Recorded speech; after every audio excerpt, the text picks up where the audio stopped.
How to open up a voice room in Hellotalk application. First things first is you'll have to make sure that you are currently running with the latest version of Hellotalk.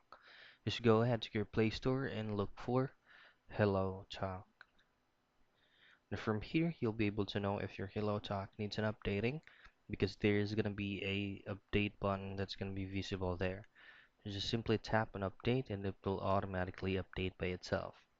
Now, once you have fully updated your HelloTalk app, just simply access it and make sure that you are logged in to your account.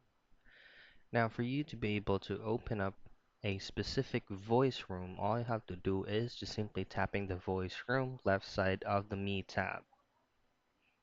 In here, you'll get to choose on any rooms you want to join for you to be able to engage the peoples using the voice or the microphone from your device.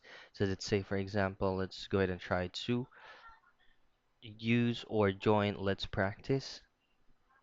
From here, you'll be able to access it using your voices room, and you can go ahead and use your microphone. So that's it. That's how you join the voice room in HelloTalk.